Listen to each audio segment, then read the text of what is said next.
नमस्कार दोस्तों, स्वागत है आप सभी लोगों का मेरे YouTube चैनल पर। आज हम आपके लिए फिर से जनरल साइंस की एक क्लास लेके आए हैं जिसके अंदर हम पढ़ेंगे ब्लड यानी कि रक्त जिसे कहते हैं। जो भी सीटी और एलडीसी की तैयारी करते हैं उनको पता होगा उनके जनरल साइंस का जो सिलेबस है उसके अंदर क्या दे रखा है। अगर नहीं पता है तो मैं हूं ना आपके लिए, बिल्कुल जो दे रखा है उसी के अनुसार लेके आ रहा हूं। तो ब्लड के अंदर 3 टॉपिक दे रखे हैं। एक आपका दे रखा है ब्लड ग्रुप्स यानी कि रक्त समूह जिसे हम कहते हैं। एक दे रखा है आरएच फैक्टर और तीसरा जो सिलेबस में पॉइंट दे रखा है वो है रक्ताधान यानी कि ब्लड ट्रांसफर। चाहे सीईटी का सिलेबस हो चाहे एलडीसी का सिलेबस हो, क्योंकि दोनों समान सिलेबस हैं, तो दोनों के अंदर ये 3 पॉइंट दे रखे हैं ब्लड के बारे में। ब्लड की सामान्य जानकारी भी हमें नहीं पढ़नी। हालांकि मैं थोड़ी सी जानकारी इसके बारे में बताऊंगा, 4-5 मिनट लगेंगे तो उसमें कोई दिक्कत नहीं है। लेकिन आपके वहां से भी क्वेश्चन नहीं आएंगे, क्योंकि ये तो तय है ना कि जो आपके सिलेबस में है क्वेश्चन तो 100% कन्फर्म है, वहीं से उठना है। तो फिर ज्यादा आलतू फालतू की चीजें पढ़ने से सिलेक्शन नहीं होता है, या फिर उससे क्वेश्चन नहीं आएंगे। क्वेश्चन जो काम की चीज है, जितने हमारे सिलेबस में दे रखी है वहीं से क्वेश्चन उठने हैं। बाकी चीजें आप पढ़ सकते हैं लेकिन फिर उसका कोई मतलब तो है नहीं एग्जाम की पॉइंट ऑफ व्यू से, है ना। तो 3 टॉपिक आज हम कवर करेंगे और तीनों टॉपिक को बहुत शानदार तरीके से कवर करेंगे, बहुत शानदार तरीके से। 40 मिनट की क्लास होगी, इससे ज्यादा नहीं होगी। और क्वेश्चन यहीं से आएगा, इसके भी 100% गारंटी है। तो अब देखना क्लास आपको है, आपके अंदर कितना पेशेंस है, आप कितनी देख सकते हैं, ये आपके ऊपर है।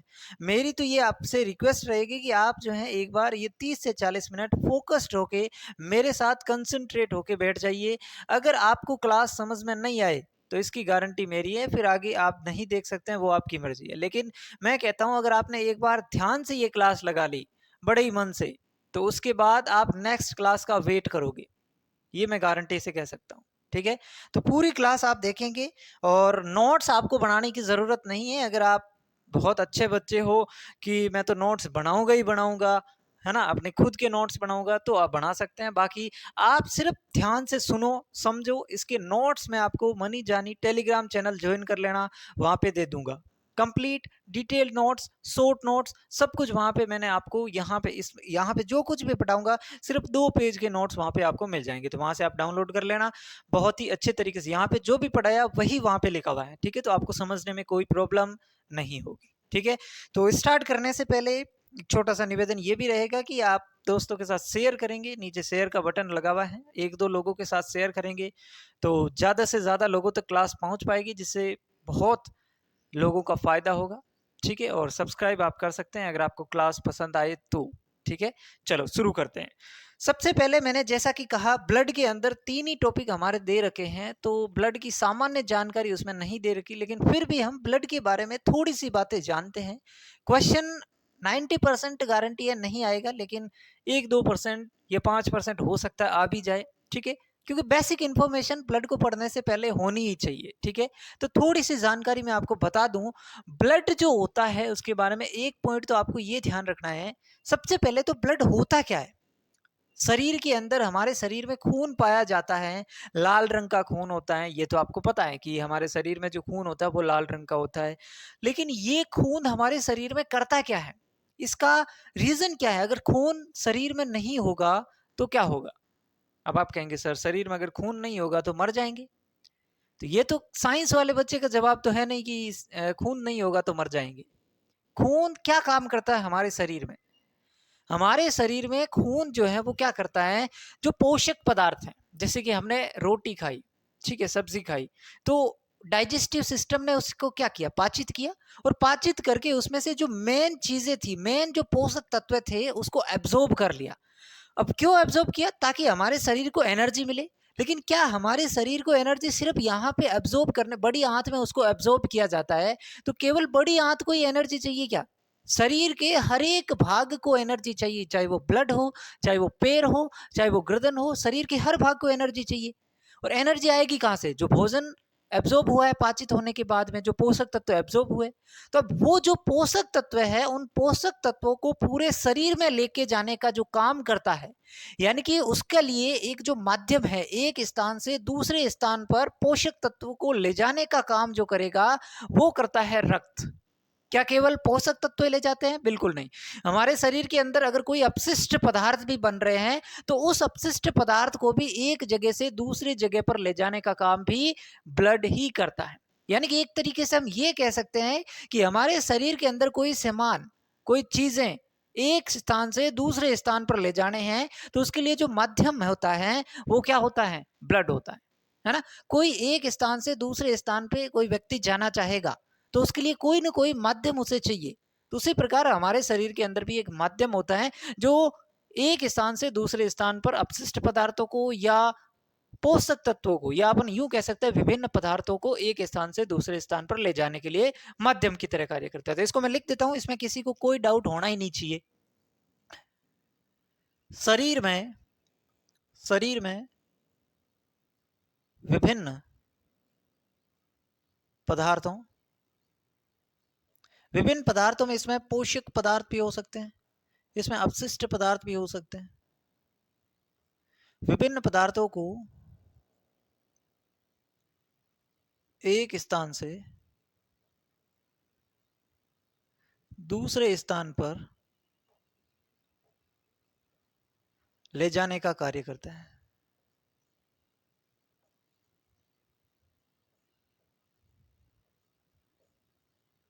है ना? तो ये इसकी परिभाषा होगी। अब ब्लड के बारे में आपको ये तो पता है कि ब्लड लाल होता है, तो इसका लाल रंग किसकी वजह से होता है? हीमोग्लोबिन के कारण। HB का पूरा नाम क्या है? हीमोग्लोबिन के कारण। ब्लड जो है इसकी पीएच कितनी होती है?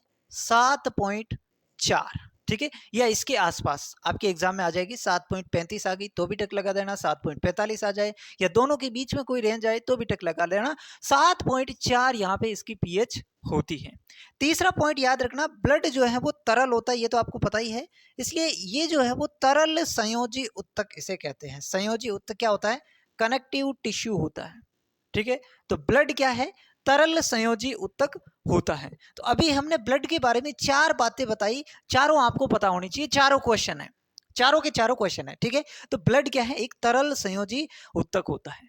इसके अलावा अब ब्लड का अगर मैं बताऊं, ठीक है, तो इस ब्लड में 2 पार्ट होते हैं, 2 भाग होते हैं। एक भाग जिसे हम कहते हैं प्लाज्मा, जिसे हम क्या कहते हैं? प्लाज्मा, और दूसरा भाग जिसे हम कहते हैं कोशिकीय भाग। क्या कहते हैं? कोशिकीय भाग। तो हमारे ब्लड के अंदर देखो, ब्लड कितना होता है? हमारा जो वेट होता है ना, वेट, उस वेट का 8%, वेट का 8%, ऐसे लिख दूं ज्यादा समझ में आ जाएगा। नॉर्मल खून कितना होता है हमारे शरीर के अंदर? हमारा जो वेट है उसकी लगभग 8% या 7% के आसपास खून होना चाहिए, ठीक है। तो ये तो एक जनरल बात हो गई। फिर मैंने कहा कि ब्लड जो है इसके 2 पार्ट होते हैं, एक प्लाज्मा और एक कोशिकीय भाग, 2 भाग। अब इसमें से प्लाज्मा कितना परसेंट होता है? तो प्लाज्मा होता है 55%, यानी कि ब्लड के अंदर 55% भाग प्लाज्मा का होता है और 45 यानी कि 45% भाग कोशिकीय होता है। अच्छा, कोशिकीय भाग में क्या होता है इसमें मुझे बताने की जरूरत नहीं होती है। आरबीसी, डब्ल्यूबीसी और प्लेटलेट्स, ये आप सबको पता है। हमारे रक्त के अंदर 3 प्रकार की कोशिकाएं पाई जाती है और उसे ही कोशिकीय भाग कहते हैं। तो ये जो कोशिका है ये ब्लड का कितना पार्ट रखती है, कितना हिस्सा रखती है? 45%।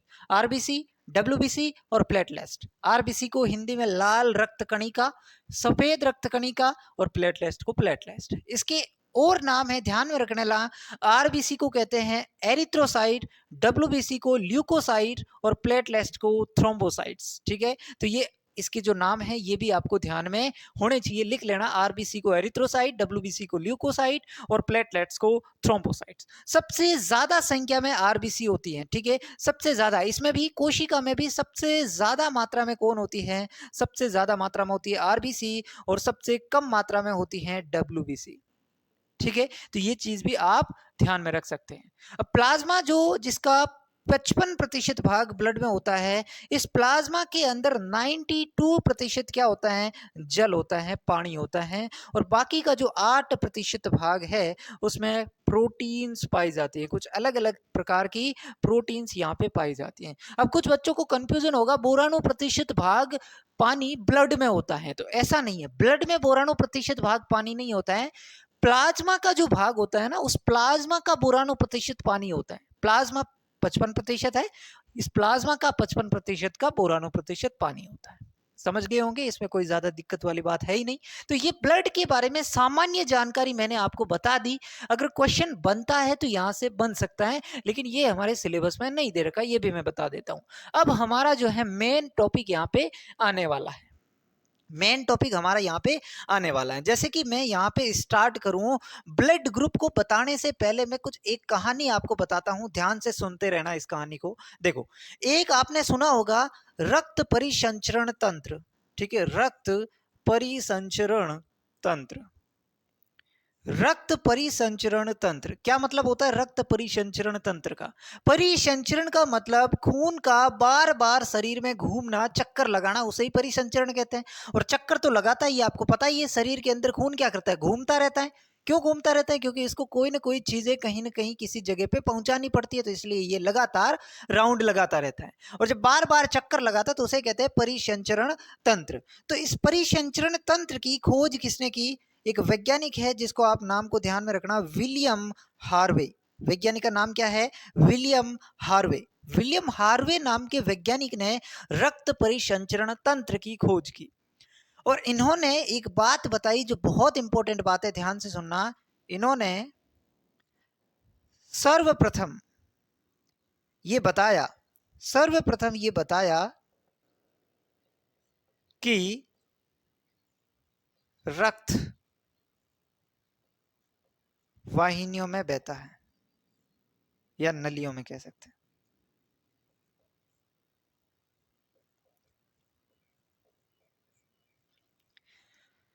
सबसे पहले विलियम हार्वे ने यह बताया कि जो ब्लड होता है वो हमारे शरीर के अंदर, उन ब्लड के बहने के लिए अलग प्रकार की नलियां हैं, उसके अंदर बहता है।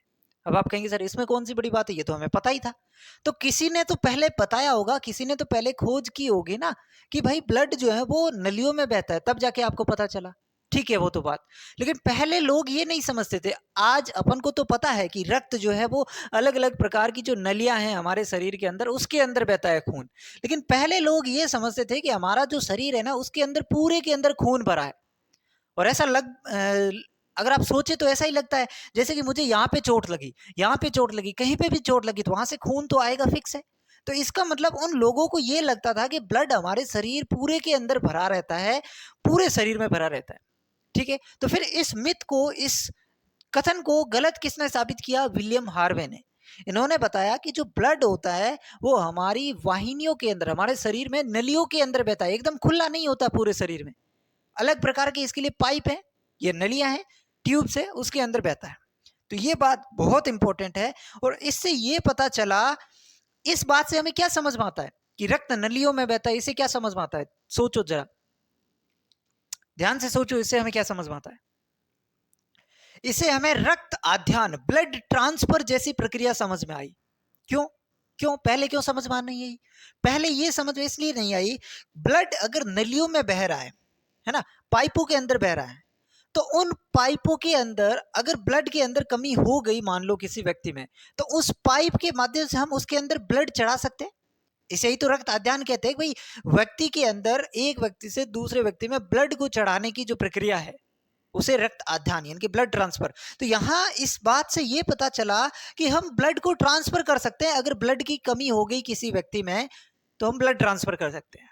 और इसी को देखते हुए एक पादरी ने, पादरी यानी कि मोंक था, ये चीज आप ऐसे मैं बता रहा हूं कहानी के लिए। एक पादरी था, उस पादरी ने क्या किया, एक कुत्ते का खून लिया और उस कुत्ते का जो खून है वो इंसान में चढ़ा दिया। और जैसे ही इस इंसान में ये खून चढ़ाया, इस इंसान की होगी मृत्यु, है ना। आपको पता ही है पहले के पादरी जो है वो, पादरी क्या होते थे, मंदिर चर्च के अंदर जो पूजा करते हैं उसको पादरी बोलते हैं। तो वो पूजा करने के साथ साथ ये एक और धंधा खोल के रखे थे, साइंटिस्ट वाला, है ना। वैज्ञानिक का काम भी साथ साथ में करते, जैसे कि तुम दो काम साथ में नहीं करते हो, है ना। एक तो फोन चलाते हो और फोन चलाने के साथ साथ में पढ़ाई भी करते हो थोड़ी बहुत, तो दो काम हो गए तुम्हारे, मेन काम फोन चलाना और उसके साथ पढ़ाई करना। उसी प्रकार इनका जो काम था वो मेन काम तो ये पादरी थे ही, साथ साथ ये थोड़ा बहुत वैज्ञानिक का भी जो है काम कर लेते थे। जैसे कि मेंडल के केस में आपने देखा होगा, मटर के पौधे की क्या दुर्गति की उसने, है ना, कभी इसका क्रॉस करवा रहा है, कभी उसका, और कभी छोटे बड़े सब कुछ, ठीक है। तो उसी प्रकार ये भी एक पादरी थे। इन्होंने जैसे ही इनको ये बात पता चली कि रक्त वाहिनियों में बहता है, तो इनको ये पता चल गया होगा कि थोड़े बहुत तो साइंटिस्ट का दिमाग हुआ ही होगा, तो इनको पता चला कि यार ब्लड तो ट्रांसफर भी किया जा सकता है, अगर वाहिनियों में बहेगा तो वाहिनियों में तो खून चढ़ाया भी जा सकता है अगर कम हुआ तो इन्होंने क्या किया, एक कुत्ता लिया और कुत्ते का खून निकाल लिया, और कुत्ते का खून निकाल के इसको किस में डाल दिया, मानव में, और इससे मानव की क्या होगी, मृत्यु हो गई। अब ऐसे कैसे हुआ, इसी को समझाने के लिए फिर आते हैं ब्लड ग्रुप्स, रक्त समूह। यही बात कि वो उस इंसान की मृत्यु क्यों हुई, ये बात सिद्ध करने के लिए फिर और एक वैज्ञानिक और आते हैं जिसका नाम है कार्ल लैंडस्टीनर। वही रक्त समूह की खोज करते हैं और वही इसका कारण बताते हैं। तो इसका पहले आप स्क्रीनशॉट लो, फिर मैं नेक्स्ट जो है स्टेप पे आता हूं, कार्ल लैंडस्टीनर या रक्त समूह। ठीक है, चलो इसको मिटाओ। मिटाओ क्या, मिटाऊंगा तो मैं, है ना, क्या ही बोल रहा हूं पता नहीं। चलो अब हम क्या पढ़ेंगे, अब हम पढ़ेंगे रक्त समूह, जो हमारे टॉपिक में दे रखा है बिल्कुल बड़े बड़े अक्षरों में, चाहे वो सीईटी हो चाहे वो एलडीसी हो। ठीक है, तो क्वेश्चन यहां से अब बनेगा, थोड़े से कंसंट्रेट को और ज्यादा जूम करिए, जूम क्या क्या कहते हैं पता नहीं। हमारा टॉपिक है ब्लड ग्रुप्स, ब्लड ग्रुप्स, रक्त समूह। चलो, जो उस पादरी ने पहले विलियम हार्वे ने क्या किया ये बताया, फिर पादरी ने उसमें खून चढ़ाया और उस इंसान की मृत्यु हो गई। चलो अब इससे आगे कहानी बढ़ाते हैं। फिर एक वैज्ञानिक आता है कार्ल लैंडस्टीनर, कार्ल लैंडस्टीनर।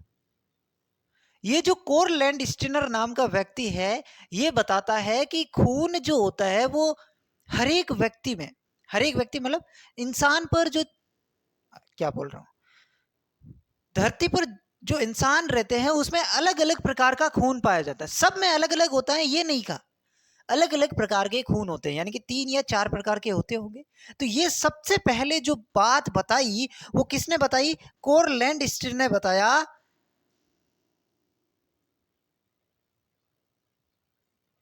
कि सभी का रक्त एक समान नहीं होता है।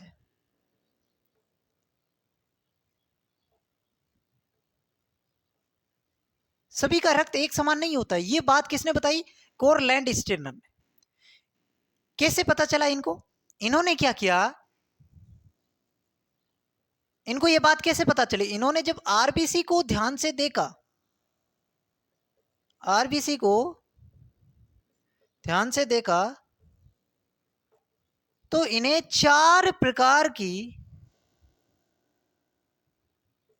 आरबीसी देखने को मिली, 4 प्रकार की आरबीसी देखने को मिली।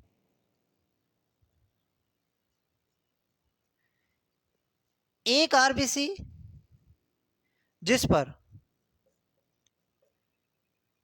एक अलग प्रोटीन, मान लो वो अलग प्रोटीन ए था, दूसरी आरबीसी जिस पर और एक अलग प्रोटीन,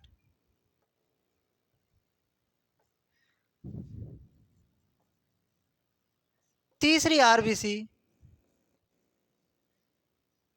जिस पर ये दोनों ही प्रोटीन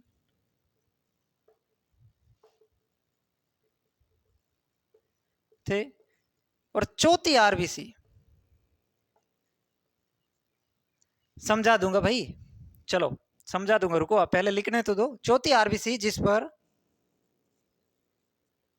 दोनों ही प्रोटीन नहीं थे।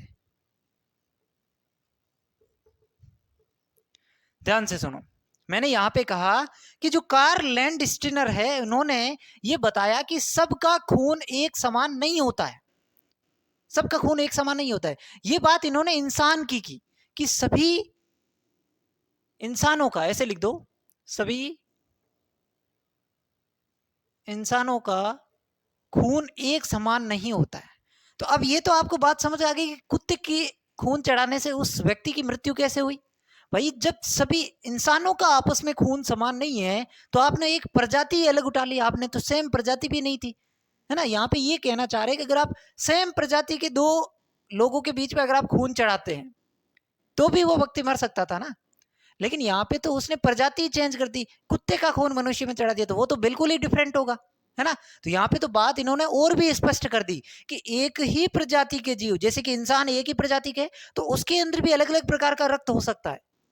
एक ही प्रजाति में तो दो प्रजाति का तो ब्लड बिल्कुल ही डिफरेंट होगा, तो वो तो मृत्यु होनी थी, उसमें तो कोई डाउट ही नहीं रहना चाहिए। अब इन्होंने ये बताया कि सभी इंसान जो होते हैं, इंसान का खून भी इंसान में नहीं चढ़ा सकते, कुत्ते का तो चढ़ा ही नहीं सकते, इंसान का भी इंसान में नहीं चढ़ा सकते, क्योंकि इंसानों का भी खून अलग अलग प्रकार का होता है। और ये बात इनको कैसे पता चली कि इंसानों का खून अलग अलग होता है? ये इन्होंने आरबीसी देखी, बहुत सारे लोगों की इन्होंने आरबीसी कलेक्ट की, और जब आरबीसी को इन्होंने ध्यान से देखा तो इनको 4 प्रकार की आरबीसी देखने को मिली। किसी व्यक्ति की आरबीसी इन्होंने जब देखी तो उसमें उसको पता चला कि इसमें जो है, इस आरबीसी की सतह पर एक प्रोटीन है, और उस वो प्रोटीन मान लो ए है, ठीक है, तो वो ए प्रोटीन, एक प्रकार का प्रोटीन मिला उसको। जब दूसरे व्यक्ति की आरबीसी इन्होंने देखी तो उनको लगा कि यार यहाँ पे प्रोटीन तो है, लेकिन ये प्रोटीन ए से अलग है, तो इन्होंने इसको नाम दे दिया बी प्रोटीन। फिर इन्होंने तीसरे प्रकार की व्यक्ति की आरबीसी देखी, तो जब इनको वो आरबीसी देखने को मिली तो लगा कि यार इसमें तो ए प्रोटीन भी है और बी प्रोटीन भी है।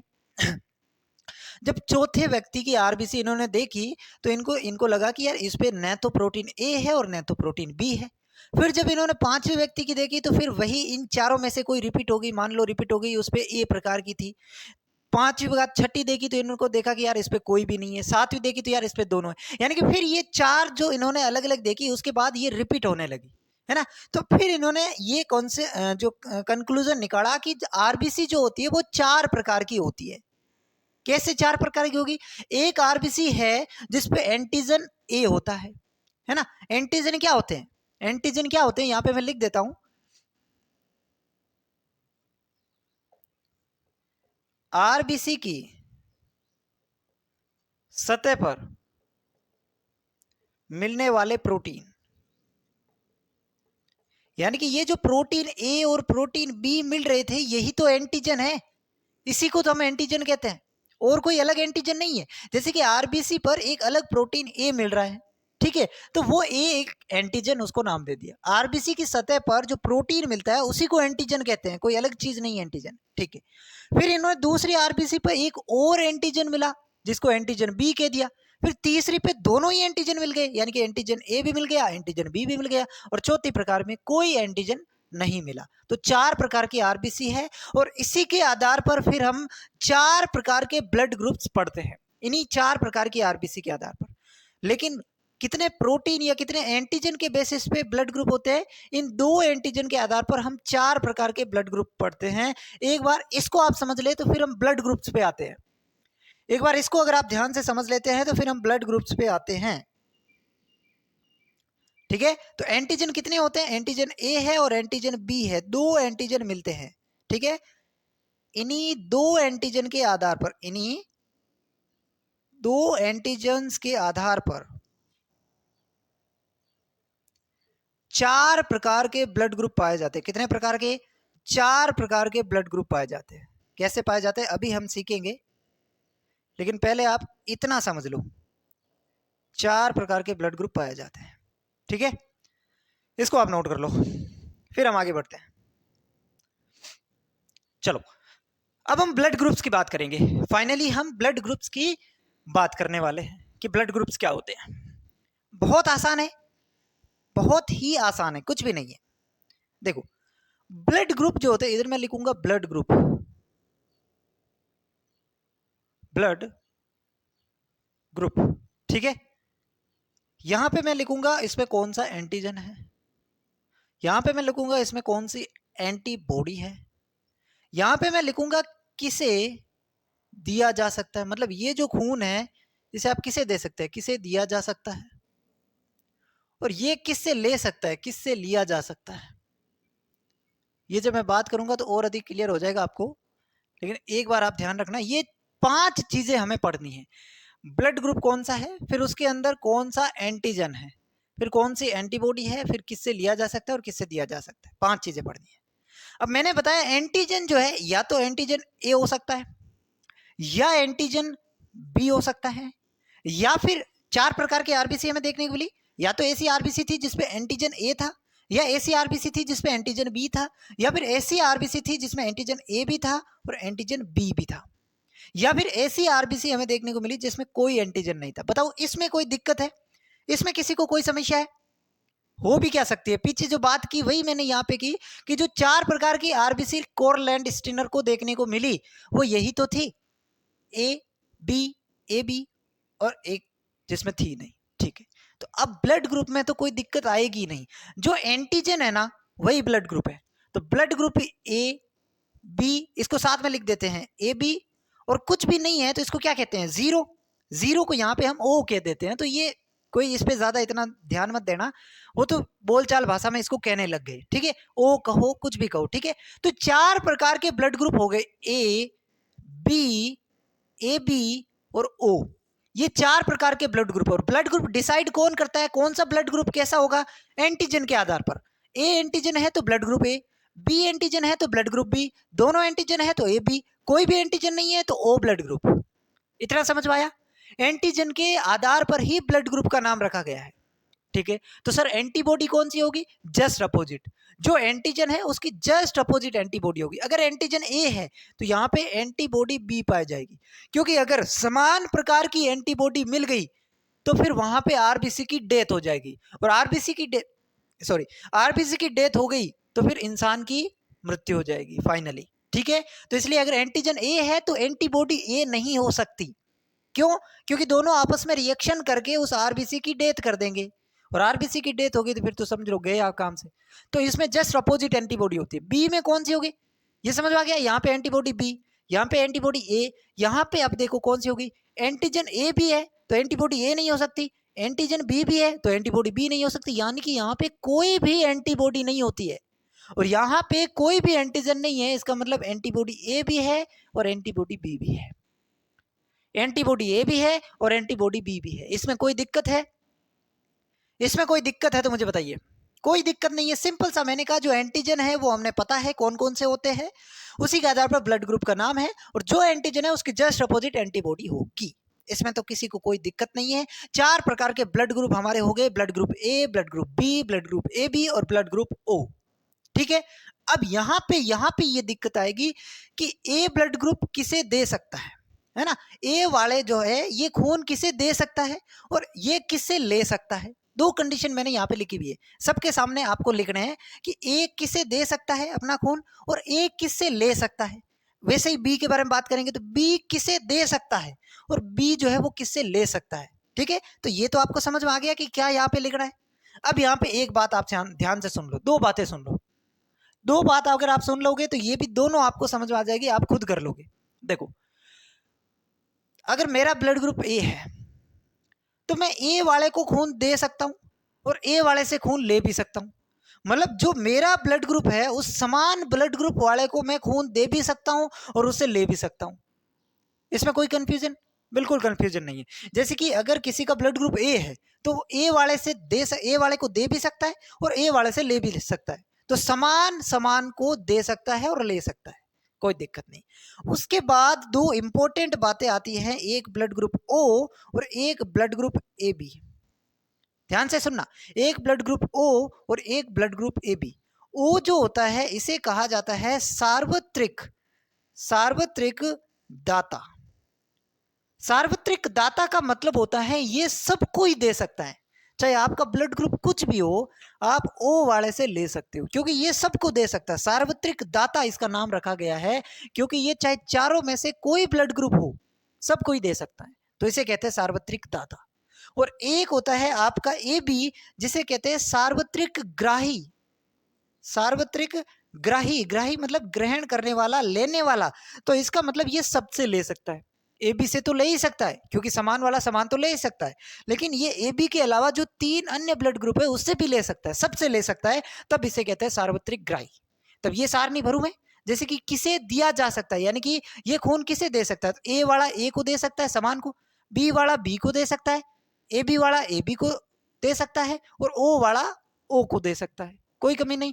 ए वाला ए से ले सकता है, ए वाला सॉरी बी वाला बी से ले सकता है, ए बी वाला ए बी से ले सकता है और ओ वाला ओ से ले सकता है। ये तो मैंने बताई दी कि समान समान को दे सकता है और समान ले सकता है, ठीक है। अब यहां पे किसे दे सकता है, तो सार्वत्रिक दाता कौन है, ओ। किसे दे सकता है, यहां पे ये चीज आपको ध्यान में रखनी है।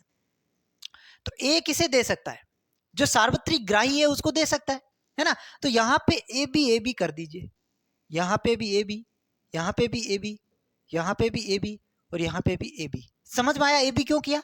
किसे दे सकता है, ए किसे दे सकता है, ए को दे सकता है और ए बी को दे सकता है। क्यों दे सकता है ए बी को? ए बी सार्वत्रिक ग्राही है, सबसे ग्रहण कर सकता है, तो ए से भी ग्रहण करेगी, बी से भी ग्रहण करेगी, ए बी से भी ग्रहण करेगा और ओ से भी ग्रहण करेगी। तो इसे सार्वत्रिक ग्राही होने की वजह से ये सारे के सारे दे सकते हैं। और किससे लिया जा सकता है, ए किससे ले सकता है, तो ए से तो ले ही सकता है, इसके अलावा जो सार्वत्रिक दाता है जो सबको दे सकता है उससे ले सकते हैं। तो यहाँ पे ओ आ जाएंगे, यहाँ पे ओ आ जाएंगे। बताइए इसमें कोई दिक्कत, बताइए इसमें कोई दिक्कत? यहाँ इन दोनों चीजों में कोई दिक्कत होनी ही नहीं चाहिए। सिंपल सी सारणी मैंने आपको समझा दी। अब ए बी और ओ की स्पेशल बात है, ए बी और ओ की स्पेशल बात है। क्यों? ए बी क्या है, सार्वत्रिक ग्राही है, यानी कि सबसे ले सकता है। ए बी क्या है, यहाँ पे मैंने डबल ओ कैसे लिख दिया रे, हाँ इसका ओ का ऐसे हो जाएगा, इसमें डबल ए बी लिख दिया, तो डबल बार लिखने की जरूरत नहीं है, अगर एक बार लिख दिया तो फिर वो सेम ही हो जाएगा, है ना। तो ओ क्या है, सार्वत्रिक दाता है। तो ओ सार्वत्रिक दाता है, तो ये सबसे सबको दे सकता है। और ए भी क्या है, सार्वत्रिक ग्राही है, तो सबसे ले सकता है। इतनी चीजें आपको क्लियर होनी चाहिए, इतनी चीजें आपको सबसे सब क्लियर होनी चाहिए। अब ओ में ध्यान रखना, ओ को दे सकता है, ए बी को दे सकता है, और सार्वत्रिक ग्राही होने की वजह से ए को भी दे सकता है, बी को भी दे सकता है। ए बी में ध्यान रख लेना, ए बी जो है किससे ले सकती है, ए बी से स्वयं से, ओ सार्वत्रिक दाता है उससे भी ले सकता है, और ए बी से बी से भी ले सकता है। तो ये स्पेशल कंडीशन है ओ और ए बी की। कंफ्यूज तो नहीं हुए ना आप? बहुत सिंपल है, मैंने आपको समझा दूं, एक बार मैं इसको आप देख लो या स्क्रीनशॉट ले लो, फिर मैं एक बार इसको ध्यान से आपको वापस समझाता हूं। बहुत सिंपल है, बहुत सिंपल है। सुनो देखो, मैंने कहा ब्लड ग्रुप जो है वो 4 प्रकार के होते हैं, ए बी, बी, ओ, ठीक है। ये किसके आधार पर आए, तो ये जो 4 प्रकार की आरबीसी होती है, कैसे? क्योंकि उन आरबीसी पे अलग अलग प्रोटीन होते हैं। तो जिसमें एंटीजन ए है वो ब्लड ग्रुप ए कहलाएगा, एंटीजन बी है ब्लड ग्रुप बी कहलाएगा। दोनों एंटीजन है, ए बी है बी भी है, तो ब्लड ग्रुप ए बी। और कोई एंटीजन नहीं है, यानी कि वहां पे ब्लड ग्रुप ओ हो जाएगा। यानी कि एंटीजन के आधार पर ब्लड ग्रुप का नाम रखा गया है। अब फिर बात आती है एंटीबॉडी की, यानी कि किसमें कौन सी एंटीबॉडी होगी, तो इसकी जस्ट अपोजिट होगी। यानी कि अगर एंटीजन ए है तो एंटीबॉडी ए नहीं होगी, एंटीबॉडी बी होगी, यानी कि जस्ट अपोजिट वाली एंटीबॉडी होगी। तो इसमें भी कोई दिक्कत नहीं। सर दिक्कत आई इसमें कि किससे दिया जा सकता है और किससे लिया जा सकता है। तो सबसे पहले तो इसका मतलब ये समझो कि किससे दिया जा सकता है, इसका मतलब ए जो है वो खून किसे दे सकता है, और किसे लिया जा सकता है मतलब ए खून किससे ले सकता है, इसका मतलब ये हुआ। पहले मतलब समझो, ठीक है। फिर मैंने कहा कि जिस व्यक्ति का ब्लड ग्रुप ए है वो ए वाले को दे सकता है और ए वाले से ले भी सकता है, यानी कि समान ब्लड ग्रुप वाले आपस में एक दूसरे को दे सकते हैं, ले सकते हैं। तो इसमें तो कोई दिक्कत ही नहीं। तो यहाँ पे अगर ब्लड ग्रुप ए है तो ए को दे सकता है, ए से ले भी सकता है, बी है तो बी को दे सकता है, बी से ले भी सकता है। तो ये मैंने यहाँ पे लिख दिए ए बी ओ, सेम नाम लिखे ए बी ओ, यहाँ पर तो कोई दिक्कत नहीं है। फिर मैंने कहा 2 बातें आपको, दूसरी बात ये ध्यान रखनी है कि ओ जो होता है वो सार्वत्रिक दाता होता है, मतलब सबको ही दे सकता है, सबको ही दे सकता है ओ ब्लड ग्रुप। और ए बी जो होता है वो सबसे ही ले सकता है। तो किसे दिया जा सकता है और किससे लिया जा सकता है, इसमें ए बी और इसमें ओ ऐड कर दो। क्यों कर दो? क्योंकि ए बी क्या है, सार्वत्रिक ग्राही है। तो किसे दिया जा सकता है, ए वाले ए को दिया जा सकता है, और उस व्यक्ति को दे सकता है जो सार्वत्रिक ग्राही है, जो सबसे ले सकता है उसको भी दे सकते हैं, ठीक है।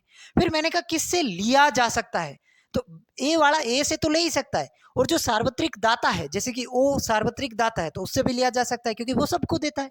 तो यहाँ पे भी क्लियर है।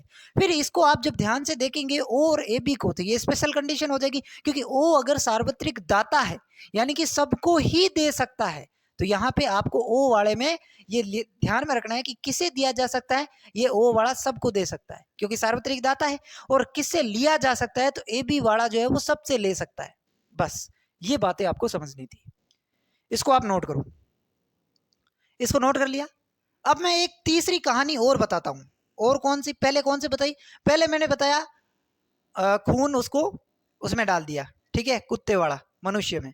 अब क्या हुआ, एक व्यक्ति है, जैसे कि आप किसी ऑफिस में काम कर रहे हैं और आपका बॉस है, ठीक है, आपका बॉस है, आप एक सर्वेंट है, नौकर है, ठीक है, ध्यान से समझो।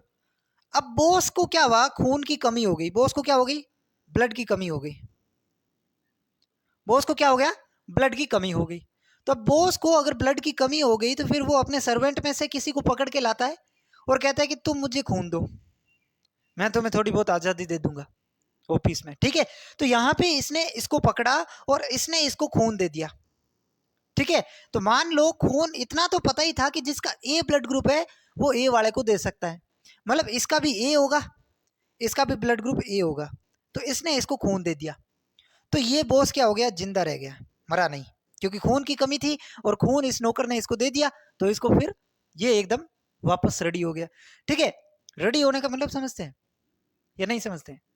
चलो समझते हैं तो ठीक है, नहीं तो कोई बात नहीं। अब वही बॉस क्या होता है सेकेंड टाइम, ये फर्स्ट टाइम था, ये फर्स्ट टाइम था, सेकेंड टाइम वही बॉस की जो है फिर से खून की कमी हो जाती है, ब्लड की कमी हो जाती है अगेन। तो फिर से ये उसी नौकर को पकड़ता है, कोई दूसरा नौकर नहीं, क्योंकि पहले इसने दे रखा है। तो ये इसका क्या हो गया, इसको और पकड़ता है कि और दे, तेरा खून मेरे को अच्छा लग रहा है ना। तो इसने और खून दिया, अब ये मर गया, अब ये मर गया, सेकेंड टाइम की बात है। कहानी समझ में आई? बहुत सिंपल सी कहानी मैंने बताई कि एक व्यक्ति है जिसको कोई व्यक्ति खून देता है, तो फर्स्ट टाइम तो वो खून देने पर वो व्यक्ति बच जाता है, लेकिन सेकेंड टाइम मैं उसी व्यक्ति को पकड़ता हूं और ये भी सेम व्यक्ति है, लेने वाला भी यही है और देने वाला भी यही है, जो पहले था वही सेकेंड टाइम है, लेकिन सेकेंड टाइम में ये मर जाता है। ऐसा क्यों होता है? ब्लड ग्रुप दोनों का सेम है, इसका भी ए है, इसका भी ए है, ऐसा कैसे हो सकता है ना। तो फिर वैज्ञानिक फिर से कूद पड़े यार कि ये तो गुत्थी सुलझ ही नहीं रही है, जितना हम इसको समझ रहे थे ये तो उतना तो हल्का है ही नहीं। तो फिर वैज्ञानिक इसके ऊपर कूद पड़े और इन्होंने फिर से रिसर्च करना स्टार्ट किया ब्लड के ऊपर। तो फिर इनको एक और अलग चीज पता चली और उसको अब हम पढ़ेंगे, जिसे हम नाम देते हैं आरएच फैक्टर। सुना होगा नाम आपने, आरएच फैक्टर। तो आरएच फैक्टर के बारे में मैं बताऊंगा, इसको आप नोट करो, फटाफट से नोट करो। चलो अब मैं आपको पढ़ाऊंगा आरएच फैक्टर। आरएच फैक्टर भी आसान चीज है, कोई ऐसे है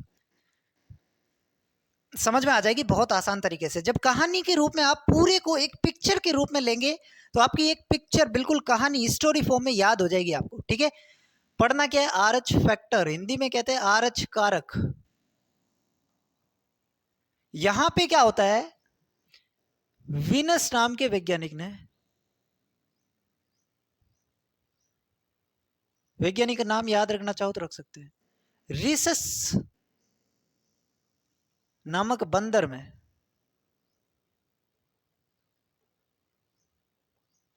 ये रिसस नामक बंदर में ये पाया कि आरबीसी जो होती है, आरबीसी की सतह पर एक और एंटीजन पाया जाता है, एक और एंटीजन या प्रोटीन कुछ भी कह सकते हैं, एक और एंटीजन पाया जाता है। और वो एंटीजन कौन सा है, आरएच एंटीजन। समझ में आ रही मेरी बात? आरएच फैक्टर के बारे में बात करूं तब यहां पे जब वो व्यक्ति मरा सेकेंड टाइम, तो लोगों को समझ में नहीं आया कि यार ऐसा क्यों हुआ। तो इन्होंने फिर से जब इसके ऊपर रिसर्च करना शुरू किया तो इन्होंने एक रिसर्च, अब मनुष्य के ऊपर तो रिसर्च नहीं कर सकते, कोई भी रिसर्च जब हम करते हैं तो वो किसके ऊपर करते हैं, बंदर के ऊपर करते हैं, क्योंकि वो हमारे बहुत निकट है, उनकी और हमारे अंदर चीजें लगभग समान है। तो कोई भी रिसर्च करना हो, कोई भी ड्रग का ट्रायल करना हो, टेस्ट करना हो कि ये ड्रग मनुष्य को देनी है तो उसके क्या साइड इफेक्ट हो सकते हैं, क्या चीजें हो सकती है, तो वो सारे बंदरों पे ही किया जाते हैं। तो इन्होंने भी एक बंदर पे ये काम करना शुरू कर दिया ब्लड को लेकर के, और उस बंदर का नाम रीसस था, ठीक है, रीसस, RHESS, RS से स्टार्ट होता है, इसीलिए इसे RH फैक्टर नाम दे दिया, ठीक है। नाम देने के पीछे कोई खास वजह नहीं होती है, जो भी वैज्ञानिकों के मन में आता है वो उसके अनुसार दे देते हैं, अपन को तो याद रखना है, ठीक है। और वैज्ञानिक कौन थे, वीनस, लगभग दोनों का सेम ही नाम है, वीनस और रीसस, ठीक है, तो इससे ज्यादा आपको ध्यान में नहीं रखना है। इन्होंने देखा कि यार आरबीसी की सतह पर एक और एंटीजन है, एंटीजन ए था, एंटीजन बी था, वो तो ठीक है, लेकिन इसके अलावा एक और एंटीजन मिल रहा है आरबीसी की सतह पर, और वो जो एंटीजन है उसका नाम है आर एच एंटीजन। उसका नाम क्या है? R H antigen. अब देखो, जिन व्यक्तियों में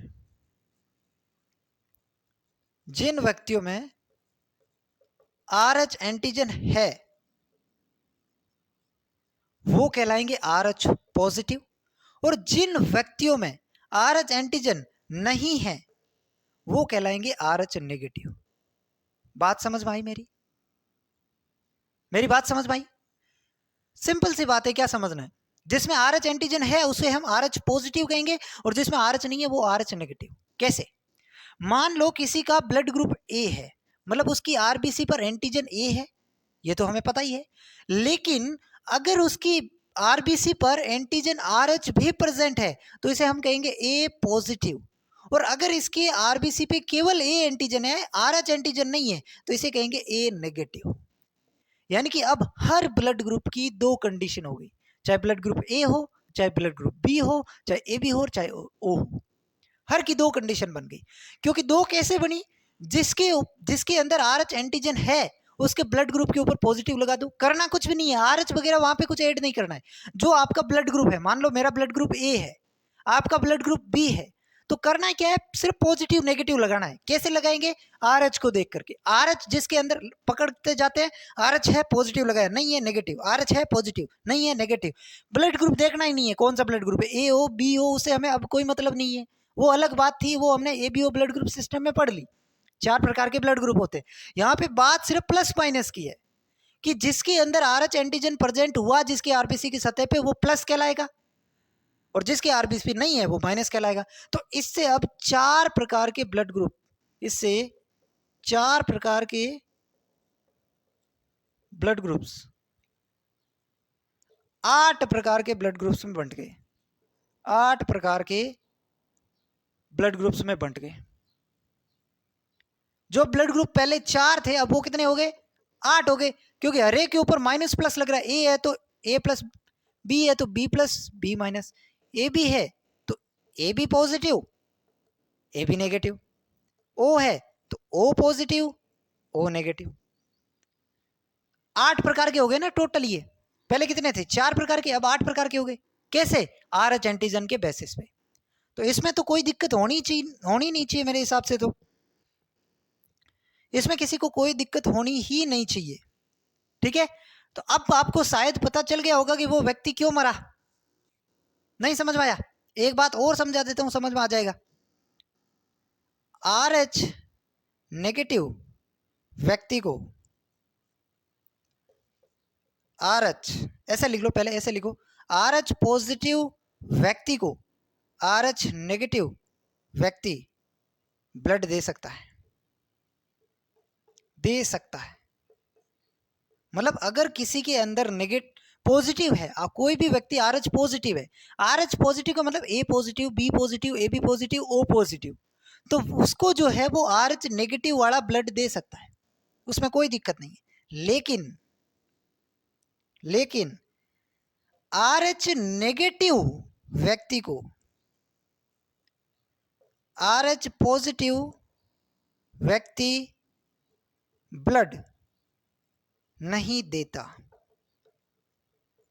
बात को ध्यान से सुनना, नहीं देता। यहां पे मैंने ये नहीं लिखा कि नहीं दे सकता, दे तो सकता है ना, दे तो सकता है, लेकिन देता नहीं है। क्यों?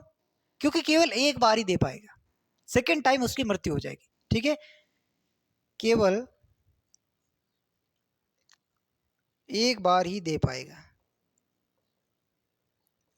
सेकेंड टाइम डेथ हो जाएगी।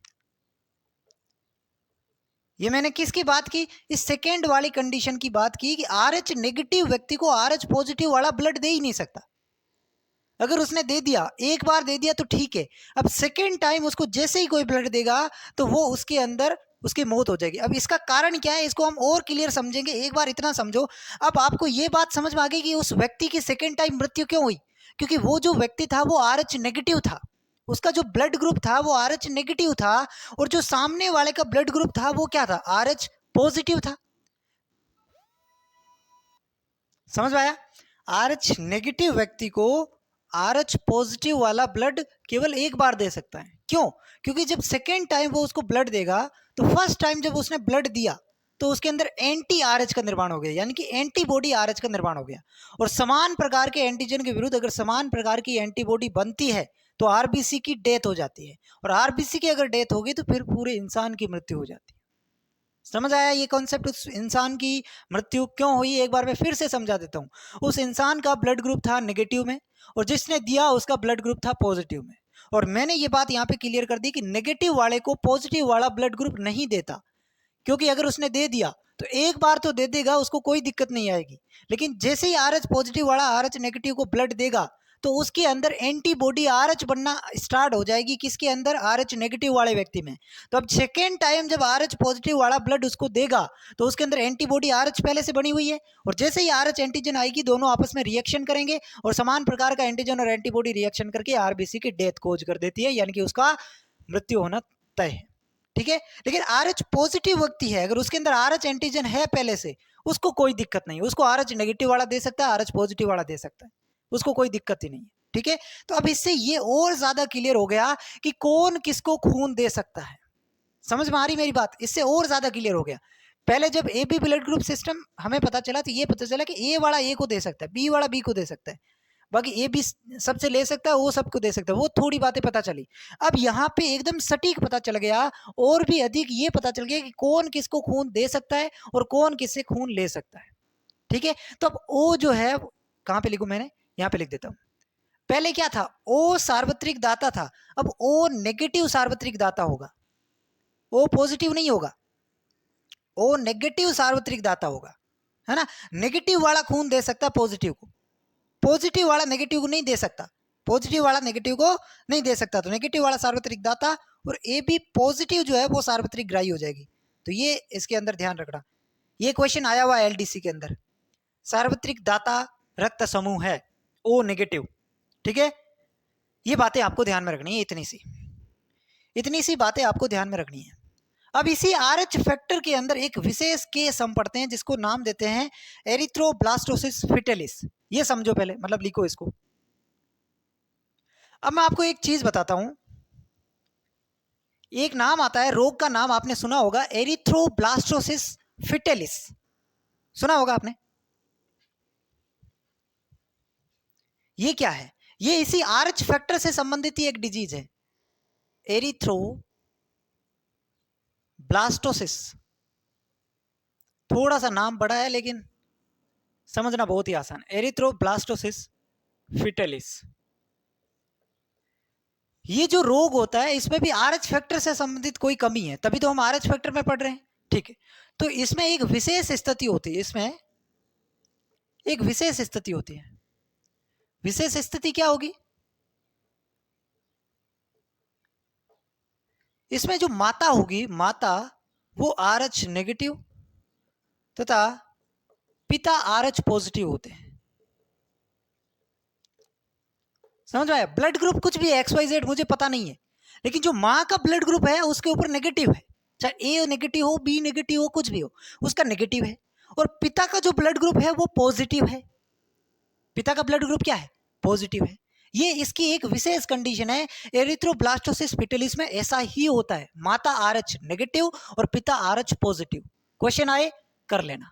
ठीक है? तो ये कंडीशन होगी। अब जब इनका बच्चा पैदा होगा, अब जो इनका बच्चा होगा वो RH पॉजिटिव होगा। क्यों होगा RH पॉजिटिव? क्योंकि अगर पॉजिटिव पॉजिटिव से मिलता है तो यहाँ पे पॉजिटिव मिलता है, नेगेटिव नेगेटिव से मिलता है तो नेगेटिव मिलता है, लेकिन पॉजिटिव नेगेटिव से या नेगेटिव पॉजिटिव से मिलता है तो दोनों कंडीशन में पॉजिटिव ही होगा। तो आपको इतना समझ में आ गया कि अगर पॉजिटिव पॉजिटिव मिलता है तो पॉजिटिव, नेगेटिव नेगेटिव से नेगेटिव, बाकी पॉजिटिव और नेगेटिव दोनों हो तो उसमें पॉजिटिव बनेगा। ठीक है? हमेशा यही कंडीशन रहेगी, पॉजिटिव और नेगेटिव दोनों अगर आपको देखने को मिल रहे हैं तो हमेशा नेगेटिव पॉजिटिव मिलेगा। तो यहाँ पे नेगेटिव और पॉजिटिव का केस है, मतलब बच्चा फिक्स है, पॉजिटिव ही होगा, इसमें तो कोई दिक्कत नहीं। ठीक है? अब आगे क्या होता है समझो। अब RH नेगेटिव माता, जब RH पॉजिटिव पिता जो होता है, अगर ये कंडीशन है और इनका जो बच्चा होगा वो RH पॉजिटिव होगा, तो ये बच्चा जब जन्म लेगा, ये कौन सा बच्चा है? फर्स्ट बच्चा है, पहला बच्चा। ये बच्चा जब जन्म लेगा तो उसी दौरान इसका, किसका? बच्चे का, वह माता का खून थोड़ा बहुत मिक्स हो जाता है, थोड़ा बहुत मिल जाता है ना। ड्यूरिंग पार्चुरेशन, प्रसव की प्रक्रिया जो होती है, उस प्रक्रिया के दौरान इस बच्चे का खून और मां का खून आपस में क्या आ जाते हैं? संपर्क में आ जाते हैं, टच में आ जाते हैं, जिससे थोड़ा सा बच्चे का खून मां के शरीर में चला जाता है। यानी कि अगर इनडायरेक्टली, डायरेक्टली यहाँ पे हमने इसको खून नहीं दिया, लेकिन इनडायरेक्टली क्या हुआ? जो बच्चे का खून है वो मां के खून में चला गया। और यहाँ पे आप कंडीशन देखो, माँ कैसी है? RH नेगेटिव, बच्चा कैसा है? RH positive. यहाँ पे वही कंडीशन बन रही है जो मैंने आपको पीछे बताई कि RH नेगेटिव में अगर आप RH पॉजिटिव ब्लड दे रहे हैं तो एक बार तो कोई प्रॉब्लम नहीं होगी, लेकिन सेकेंड टाइम जो है वो उसकी डेथ हो जाएगी। ठीक है, तो पहले बच्चे के अंदर कोई दिक्कत यहाँ पे नहीं होगी। ठीक है, खून थोड़ा बहुत मिल जाता है, जिससे मां के शरीर में RH एंटीबॉडी का निर्माण होना शुरू हो जाता है। RH एंटीबॉडी का निर्माण होना शुरू हो जाता है।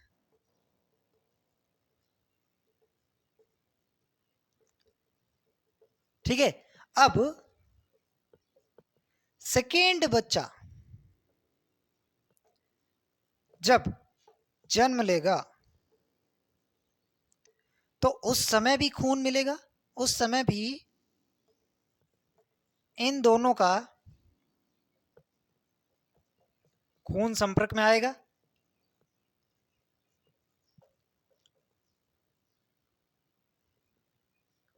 और हमें पता है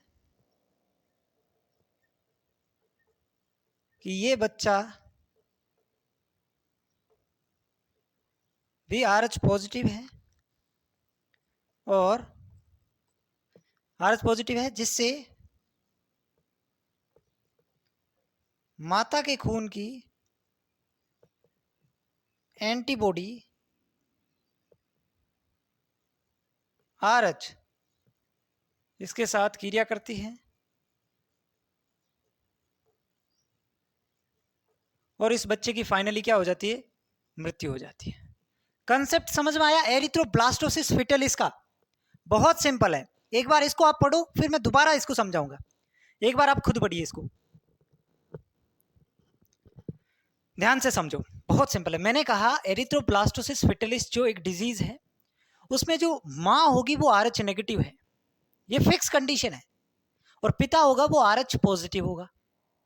अब इनका जो बच्चा होगा, चूंकि एक नेगेटिव और एक पॉजिटिव होने पर बच्चा हमेशा पॉजिटिव पैदा होता है, ये कंडीशन है, ये चीज आपको ध्यान में रखनी पड़ेगी। तो बच्चा जो है RH पॉजिटिव होगा, चाहे वो पहला बच्चा हो, दूसरा बच्चा हो, तीसरा, सारे बच्चे कैसे पैदा होंगे? RH पॉजिटिव होंगे। अब RH पॉजिटिव अगर बच्चा पैदा हो रहा है और माता RH नेगेटिव है, तो यहाँ पे वो कंडीशन आपको याद आ रही होगी जो मैंने पहले बताया। अब जब बच्चा जन्म लेगा, उससे पहले तो दोनों का खून मिक्स होगा नहीं, क्योंकि दोनों अलग अलग अपने ठीक काम से चल रहा है। लेकिन जब बच्चा जन्म लेगा, ड्यूरिंग पार्चुरेशन, बच्चे का खून और जो मदर है उसका खून क्या आएगा? संपर्क में आएगा, और जिससे दोनों का खून मिल जाएगा। अब जो RH पॉजिटिव व्यक्ति और RH नेगेटिव का खून अगर संपर्क में आया, तो इस माँ की बॉडी में RH पॉजिटिव की वजह से एंटीबॉडी RH बनना स्टार्ट हो गई। अब इस बच्चे का तो जन्म हो गया, तो इससे तो कोई दिक्कत नहीं हुई, ये बच्चा क्या रहा? जीवित रहा, इसको तो कोई फर्क नहीं पड़ा जब बच्चा मिल जाता है, जिससे ये बच्चा जीवित रहता है, इसको कोई फर्क नहीं पड़ता। फर्स्ट बच्चा जो है उसको कोई फर्क नहीं पड़ता इससे, लेकिन फर्क क्या हुआ? माँ की बॉडी में तो एंटीबॉडी RH इसने बना दिया। अब जब सेकेंड बच्चा जन्म लेगा तो पार्चुरेशन के दौरान, प्रसव के दौरान वापस से फिर खून मिलेगा। तो फिर जब खून मिलेगा तो अब तो माँ की बॉडी में एंटीबॉडी RH है, पहले तो एंटीबॉडी RH नहीं था, तो कोई दिक्कत नहीं थी। अब एंटीबॉडी RH अगर है और बच्चे का एंटीजन RH उसके अंदर है, तो दोनों आपस में रिएक्शन करेंगे और RBC की डेथ हो जाएगी, और RBC की अगर डेथ हो गई तो पूरे बच्चे की डेथ हो जाएगी। ठीक है, तो ये आपको ध्यान में रखना है, एरिथ्रोब्लास्टोसिस फिटलिस। ठीक है, और इससे बचने के लिए ये मैं यहां पे लिख देता हूं, इससे बचने हेतु मां को एंटी-आरएच का टीका लगाया जाता है। क्या किया जाता है? एंटी-आरएच का टीका लगाया जाता है। ठीक है, ये चीज कई बार क्वेश्चन में पूछी गई है। एरिथ्रोब्लास्टोसिस फिटलिस से बचने के लिए या सेकेंड बच्चे के फर्स्ट बच्चे के होने के जस्ट बाद एंटी-आरएच का टीका लगा दिया जाता है ताकि इस कंडीशन से बचा जा सके। चलो नोट करो इसको। अब तीसरा हमारा जो पॉइंट है वो है रक्ताधान, ब्लड ट्रांसफर। इसको आप नोट करो। अब हम पढ़ेंगे ब्लड ट्रांसफर। मिटाऊं? चलो, ब्लड ट्रांसफर बहुत छोटा सा टॉपिक है, 5 मिनट इसमें और लगेंगे, तो अब थोड़े से आप जो हैं वो ध्यान से बैठ जाओ। हिंदी में बोलते हैं इसको रक्ताधान और इंग्लिश में बोलते हैं ब्लड ट्रांसफर। अब तो ब्लड ट्रांसफर आप कर सकते हैं क्योंकि बहुत सारी चीजें हमें पता चल गई। ब्लड ट्रांसफर करने का मतलब ये नहीं है कि एक व्यक्ति का खून दूसरे व्यक्ति के खून में चढ़ाना, ये तो है ही, लेकिन किसका खून किस में चढ़ाना है ये बहुत इंपॉर्टेंट है। अगर XYZ कुछ भी चढ़ा रहे तो फिर तो वो व्यक्ति मर जाएगा, तो ब्लड ट्रांसफर का औचित्य क्या है? कुछ भी नहीं। तो ब्लड ट्रांसफर जो है वो केवल तभी संभव हो पाया जब हम इतनी सारी चीजें पढ़ पाए। ब्लड ग्रुप के बारे में हमें सब कुछ पता लग गया, पॉजिटिव नेगेटिव AB सब कुछ, तब जाके ब्लड ट्रांसफर हम कर पाते हैं, क्योंकि अब हमें पता है कि किसको कौन सा खून देना है। समझ रहे मेरी बात को? तो ब्लड ट्रांसफर ये होता है। बाकी सामान्य परिभाषा तो यही है, एक व्यक्ति से दूसरे व्यक्ति में खून चढ़ाने की प्रक्रिया।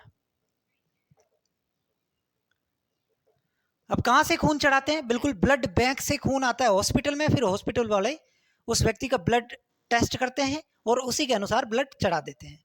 तो अब ब्लड डोनेट कौन करते हैं? अपन ही डोनेट करते हैं। 1 यूनिट मान लो ब्लड डोनेट करते हैं तो उसमें लगभग 500 ml या 700 ml ब्लड होता है। ठीक है, कितने यूनिट ब्लड आप डोनेट करते हैं ये आपके ऊपर है, मतलब आपके ऊपर तो नहीं है, डॉक्टर चेक करता है कि आपको कितना करना है। 1 यूनिट में लगभग इतना होता है। तो पहले क्या करेंगे? व्यक्तियों से रक्त दान करवाएंगे और फिर जो व्यक्ति रक्त दान करेंगे उस ब्लड को ब्लड बैंक में रख देते हैं। फिर हॉस्पिटल्स को सप्लाई होते हैं उसके अनुसार, जरूरत के अनुसार। ठीक है, तो ब्लड को ब्लड बैंक में रखा जाता है। लेकिन ध्यान रखना, ब्लड को ब्लड बैंक में रखने से पहले कुछ चीजें ध्यान में ली जाती हैं। ब्लड को ब्लड बैंक में रखने से पहले ब्लड का HIV, syphilis, hepatitis B and C test किया जाता है, फिर रखा जाता है, टेस्ट किया जाता है। ठीक है, क्यों? क्योंकि मान लो जिस व्यक्ति का आप ब्लड बैंक में रख रहे हो उसको HIV रोग हो रखा है, तो अब आपने टेस्ट ही नहीं किया कि उसको कौन सा रोग हो रखा है, और अब आप कितने व्यक्तियों में 2 व्यक्ति 3 व्यक्ति को खून चढ़ा दिया, तो फिर तो ऐसे तो ये वाला रोग फैल जाएगा ना, है ना? तो ये टेस्ट करने बहुत जरूरी है, ये नेसेसरी है। इसको करे बिना आप ब्लड को ब्लड बैंक में नहीं रख सकते। तो ये ब्लड बैंक का एक कानून मतलब नियम है। ठीक है, तो ये किया जाता है एक। तो दूसरा क्या किया जाता है?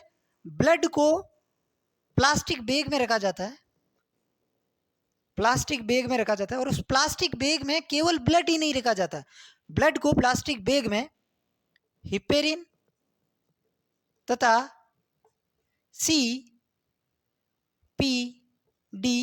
के साथ रखा जाता है। मतलब कई सारा प्रोसेसिंग होता है, ऐसे नहीं है कि ब्लड निकाला और सीधा डाल दिया। पहले उस ब्लड की टेस्टिंग होगी कि इसमें कोई किसी भी प्रकार का संक्रमण तो नहीं है, कोई रोग तो नहीं हो सकता आगे वाले को। ठीक है, टेस्ट हो गया, फिर उस ब्लड को प्लास्टिक बैग में डाला और उसके साथ में हमने हिपेरिन को ऐड किया। क्यों किया? क्योंकि ये जो हिपेरिन है ये इसको जमने से रोकता है। ऐसे तो ब्लड जम जाएगा ना भाई साहब, ब्लड जम जाएगा, आपका क्लोटिंग, ब्लड क्लोटिंग कितनी शीघ्र होती है, तो ये ब्लड क्या क्लोट नहीं हो सकता? बिल्कुल हो सकता है। तो इसको क्लोटिंग होने से रोकने के लिए हमने हिपेरिन यूज में लेते हैं हम। हिपेरिन एक प्रकार का प्रोटीन है जो प्रतिस्कंदक प्रोटीन, स्कंद का मतलब जमना, प्रति का मतलब एंटी, जमने से रोकता है ब्लड को, तो ये हिपेरिन का काम पता चल गया। सीपीडीए का क्या मतलब हुआ? सीपीडीए में क्या होता है देखो, एक हो गया साइट्रेट, पी का मतलब हो गया फॉस्फेट, पहले सुन लो होता क्या है। डी का मतलब हो गया डेक्सट्रोज और ए का मतलब हो गया एडिनिन। ये चार चीजें होती है। ये क्या करती है? ब्लड को जिंदा रखने हेतु ऊर्जा प्रदान करते हैं। भाई ब्लड मरा हुआ थोड़ी है कि आप ऐसे ही इसको खून को छोड़ देंगे। वो जीवित है और उसको जीवित रखना है ताकि आगे किसी व्यक्ति में और में डाल सके। तो उसके लिए जीवित रखना है तो एनर्जी चाहिए उसको। तो उसको एनर्जी कौन देगा? ये सारी चीजें उसमें रखी जाती है जो एटीपी बना के इसको ऊर्जा देती है। अब ब्लड जीवित होता है ये तो आपको पता होना ही चाहिए, है ना। तो ये सारी चीजें आपको समझ में आ गई। इतनी चीजें आपको समझ में आ गई, ठीक है। अब एक बात और ध्यान में रख लो, व्यक्ति की जरूरत के अनुसार उसे संपूर्ण ब्लड भी चढ़ाया जा सकता है या फिर ब्लड का एक घटक। अब घटक क्या हो सकता है? हो सकता है आरबीसी, हो सकता है डब्ल्यूबीसी, हो सकता है प्लेटलेट। ब्लड का एक घटक भी चढ़ाया जा सकता है ना। मान लो उस व्यक्ति के अंदर खून की कमी है तो फिर उसको पूरा खून ही चढ़ाना पड़ेगा। लेकिन उस व्यक्ति के अंदर खून की कमी है ही नहीं, खून एकदम पूरा है, जितना चाहिए उतना खून है, लेकिन उसको डेंगू हो गया। तो डेंगू हो गया तो उसके अंदर क्या होगा? प्लेटलेट्स बहुत ज्यादा गिर जाएंगे, बहुत ज्यादा प्लेटलेट्स उसके अंदर उसको गिर गए। तो अब खून तो नहीं चढ़ा सकते ना उसको, खून तो ऑलरेडी उसके अंदर है। मान लो 6 लीटर उसके अंदर खून होना चाहिए, उतना है। तो अब क्या करेंगे? 2 लीटर खून और चढ़ाएंगे? बिल्कुल नहीं। खून और चढ़ाएंगे तो ज्यादा खून से कोई अच्छा नहीं होता है, उससे ब्लड प्रेशर बढ़ जाएगा आपका, मतलब खून गाढ़ा हो जाएगा, बीपी कम हो जाएगी। तो यहाँ पे क्या करते हैं? सिर्फ और सिर्फ हम प्लेटलेट्स उसको चढ़ा देते हैं, तो प्लेटलेट्स की संख्या बराबर हो जाएगी और वो ठीक हो जाएगा। ठीक है, तो ये बातें आपको ब्लड ट्रांसफर के दौरान ध्यान में रखनी है। और इसी के साथ हमारा चैप्टर समाप्त होता है। मैं आशा करता हूं आपको पूरा चैप्टर बहुत ही बढ़िया तरीके से समझ में आया होगा। नोट्स आपको टेलीग्राम चैनल मनी जाने पे मिल जाएंगे। और अगर आपको समझ में आया, अच्छा लगा, तो चैनल को सब्सक्राइब करके जाना यार, ठीक है। और इस वीडियो को लोगों के साथ में शेयर करो ताकि हर एक बंदे के पास ये वीडियो पहुंचे। धन्यवाद, मिलते हैं किसी अगले वीडियो।